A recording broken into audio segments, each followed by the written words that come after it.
बिस्मिल्लाहिर्रहमानिर्रहीम अस्सलाम वालेकुम। आप सब व्यूअर्स का वेलकम करती हूँ अपने किचन में एक न्यू रेसिपी के साथ। आज की रेसिपी में मैं आपके साथ शेयर करूँगी कि मज़ेदार, यमी और चटकारेदार गोलगप्पे हम घर पर किस तरह तैयार कर सकते हैं, जिसका नाम सुनते ही मुंह में पानी आ जाता है। तो अगर वो घर पर मज़ेदार और यमी से रेडी हो जाए तो क्या ही बात है। चलते हैं अपनी रेसिपी की तरफ।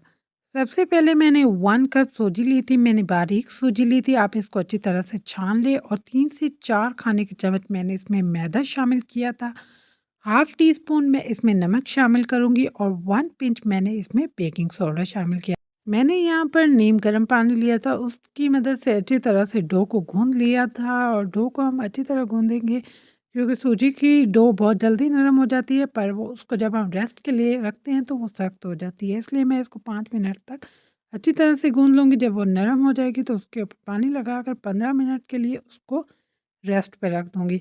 जब तक हमारी डो सेट होती है, यहाँ पर मैंने इमली और आलू नीम गर्म पानी में आधे घंटे के लिए भिगो दूँगी और अभी हम इसमें से इसकी गुठलियाँ अलग करेंगे और हम यहाँ पर मीठी चटनी रेडी करेंगे। इसी तरह से मैंने जूसर मशीन में इसको ग्राइंड कर लिया था। यहाँ पर मैं एक प्यारा सा पैन लूँगी और उसमें जो हमने इमली और आलू बुखारे का जूस बनाया था वो मैं इसमें शामिल कर दूँगी। जब वो गर्म हो जाएगा तो उसमें 1 टीस्पून मैंने शुगर शामिल की थी। हाफ़ टी स्पून मैं इसमें चिली फ्लेक्स शामिल करूँगी। 4 टीस्पून मैं इसमें ब्लैक पेपर शामिल करूँगी और यहाँ पर 4th ही टीस्पून मैं इसमें नमक शामिल करूँगी और एंड में मैं इसमें 1 टीस्पून शक्कर शामिल कर दूँगी और इसको तकरीबन मैं यहाँ पर 15 मिनट के लिए मीडियम आंच पर कुक करूँगी। 15 मिनट के बाद ये देखें हमारे इमली और आलू बुखारे में जो भी स्पाइसेस ऐड किए थे वो अच्छी तरह पक चुके थे। अब मैंने 1 टीस्पून कॉर्नफ्लोर लिया था, उसको पानी में मिक्स करके शामिल कर दिया ताकि हमारी इमली और आलू बुखारे की चटनी ठीक हो जाए। इसी तरह से हमारी चटनी रेडी हो चुकी है। 1 कप मैं इसमें बॉईल किए हुए चने शामिल करूँगी। 1 मीडियम आलू लिया था, उसको मैंने बॉईल कर लिया था और बारीक बारीक स्लाइस में कट कर लिया था। 1 मीडियम प्याज लिया था, उसको भी बारीक कट करके इसमें शामिल कर दिया। यहाँ पर अब मैं थोड़ा-सा हरा धनिया शामिल कर दूँगी और अब हम इसमें शामिल करेंगे स्पाइसेस। 1 खाने का चम्मच मैंने इसमें चाट मसाला शामिल किया था। हाफ़ टी स्पून मैं इसमें नमक शामिल करूँगी।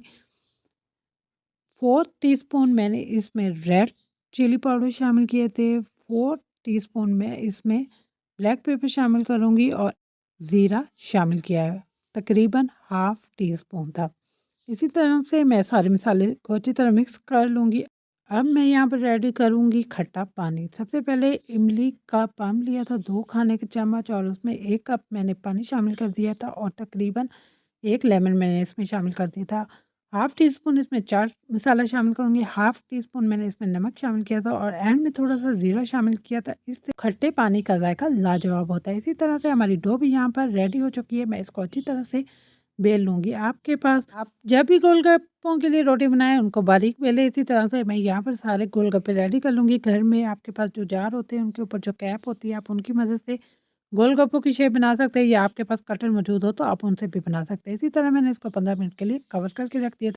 यहाँ पर मैं कढ़ाई में ऑयल शामिल कर दूँगी। जब हमारा ऑयल गर्म हो जाएगा तो मैं इसमें जो हमने गोलगप्पे रेडी करके रखे थे वो शामिल कर दूँगी और जैसे आप गोलगप्पे शामिल करें तो आप उनको ऊपर से प्रेस करें, थोड़ा-सा हल्के हाथों से प्रेस करें ताकि आपका गोलगप्पा अच्छे से फूल जाए। इसी तरह से आप देख सकते हैं माशाल्लाह माशाल्लाह ये गोलगप्पा कितना अच्छी तरह से फूल चुका है। इसी तरह से मैं अपने सारे गोलगप्पे रेडी कर लूँगी। आप देख भी सकते हैं कि हमारे गोलगप्पे कितने क्रंची बने हैं। ये देखें हमारे गोलगप्पे कितने क्रंची बन के रेडी है। इसी तरह से मैंने जो आलू और चनों का मिक्सचर रेडी किया था वो मैं इसमें शामिल कर दूँगी। यहाँ पर मैंने जो खट्टी मीठी चटनी तैयार की थी घर में वो मैं इसमें शामिल करूँगी और ये मैंने ग्रीन सॉस बनाया था। ये मैंने इसमें मैंने हरा धनिया और पुदीना और 1 ग्रीन चिली शामिल की थी। इसी तरह से हमारा जो खट्टा पानी रेडी हुआ है इसमें हम गोलगप्पे को डिप करेंगे और एंजॉय करेंगे। माशाल्लाह माशाल्लाह हमारे गोलगप्पे बहुत ही यमी और मज़ेदार बन के रेडी हुए थे। आप भी ये रेसिपी ज़रूर फॉलो करना। अगर मेरे चैनल पर न्यू हो तो मेरे चैनल को लाइक शेयर और सब्सक्राइब ज़रूर कर लें ताकि इस तरह न्यू और इजी रेसिपीज़ मैं आपके साथ शेयर करूँ। आप भी एक दफ़ा ये रेसिपी ज़रूर ट्राई करना है। ये माशाल्लाह बहुत ही यमी और लो बजट रेसिपी है। Thank you watching my video.